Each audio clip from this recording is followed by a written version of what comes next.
Good evening. This is Akashvani Kohima. I'm Kahir Chesate with Evening News.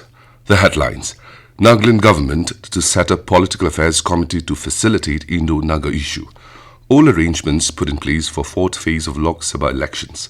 Prime Minister and Senior BJP leader Narendra Modi says centre focused on empowering the poor during last 10 years. And today is International Nurses Day. Chief Minister Neiphiu Rio acknowledges selfless services of nurses. Now the news in detail. Nagaland government has decided to constitute a political affairs committee to act as a facilitator in finding an inclusive solution to the long-drawn Indo-Naga political issue. The decision was taken on May 9th at a high-level political meeting chaired by Chief Minister Neiphiu Rio. The panel will comprise the Council of Ministers and the legislature leaders of all political parties in the 14th House of the Nagaland Legislative Assembly.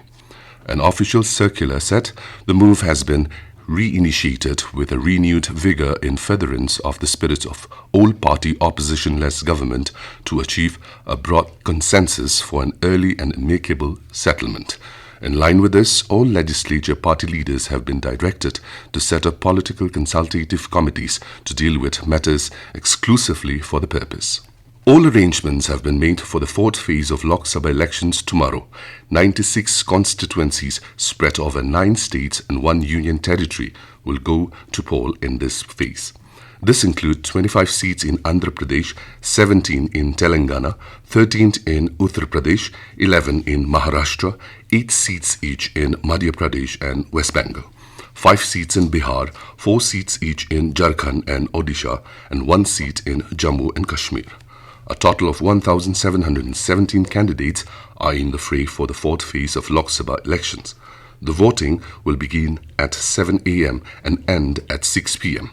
So far, polling has concluded smoothly and peacefully for 283 parliamentary constituencies and 20 states and UTs till Phase 3 of the general elections 2024. Prime Minister and Senior BJP leader Narendra Modi said that in the last 10 years, the government has focused on empowering the poor and creating opportunities for them to thrive. Modi said India has shown the world that true progress is about empowering every citizen and giving them the tools they need to succeed. He said in the last 10 years, 25 crore people have come out of poverty. Modi said India's unemployment rate is the lowest in the world. He added his government kept the average inflation at its lowest in 1 decade and has built a strong economy that will serve as the base for India's next 25 years. The Prime Minister also highlighted that his government has embarked on a dual mission to empower the poor by fulfilling their basic needs and revitalizing the economy of the country through comprehensive reforms.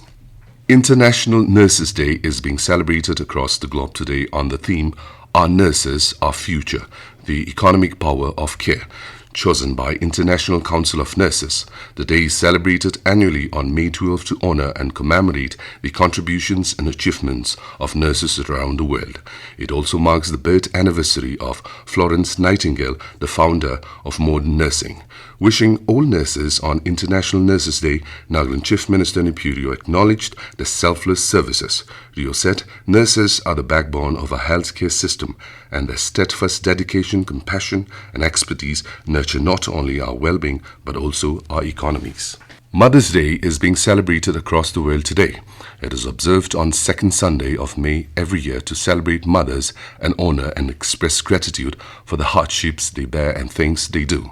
In Nagaland, Mother's Day was celebrated with thanksgiving and gratitude, with people of all age groups expressing their love and respect by showering gifts and offering prayers to the Almighty for the good health and long life of mothers.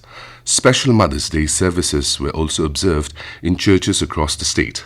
Mother's Day was first celebrated in 1908 when Anna Jarvis held a memorial for her mother at St. Andrew's Methodist Church in Grafton, West Virginia in the United States. This news comes to you from Akashvani Kohima. You can also listen to this news bulletin on News on Air app and YouTube channel AIR News Kohima. Nagaland Pradesh Congress Committee (NPCC) has echoed the stance of All India Congress Committee in rejecting the analogies given by Sam Pitroda to illustrate India's diversity. In a press release, NPCC said the unacceptable regrettable and unfortunate remarks were made by former Indian Overseas Congress Chairman Pitroda on his personal capacity and had nothing to do with the Congress party. NPCC also termed BJP's attempts to politicize the matter as regrettable and hypocritical. In its statement, NPCC reaffirmed its respect for India's rich diversity and the party's unwavering commitment in upholding the interests of all sections of society, irrespective of color or creed. Earlier, Pitroda triggered controversy with his statement that referred to South Indians as resembling Africans, people in the West as Arabs, and those in the East as Chinese. The Indian Space Research Organization ISRO has successfully tested the new liquid rocket engine manufactured through additive manufacturing technology or 3D printing. The test was successfully carried out on May 9 at ISRO Propulsion Complex in Tamil Nadu. This new redesigned PS4 engine has brought down the number of parts from 14 to a single piece and eliminated 19 weld joints. This will significantly save on the raw material usage per engine, lessen metal powder from 565 kgs to 13.7 kgs, and shorten the production time by 60%. ISRO is planning to induct this 3D printed PS4 engine into the regular PSLV program. India has highlighted its significant advancements in forest conservation and sustainable forest management initiatives at the 19th session of the United Nations Forum on Forests in New York from May 6 to 10. The initiatives have led to consistent increase in forest cover over the past 15 years. The Indian delegation shared the high priority provided by the country towards biodiversity and wildlife conservation, having expanded the network of protected areas across wildlife sanctuaries, national parks, tiger and biosphere reserves, and other wildlife habitats. It also shared the introduction of the Green Credit Program, which incentivizes entities to take up tree plantation and restoration of degraded forest lands. Nepal's legendary mountaineer Kami Rita Sherpa made history today by breaking his record for the highest number of ascents of Mount Everest as he scaled the world's highest peak for the 29th time. According to Rakesh Gurung, director at the Tourism Department in the Nepalese Ministry of Tourism and Civil Aviation, the 54-year-old veteran climber reached the 8,849-meter peak this morning. The expedition was organized by the 7 summit treks and had 20 climbers. India Meteorological Department has forecast scattered to fairly widespread light to moderate rainfall over Nagaland and the rest of the northeast states till May 15th. This is very likely to be accompanied by thunderstorm, lightning and squally winds over up to 40 kilometers per hour.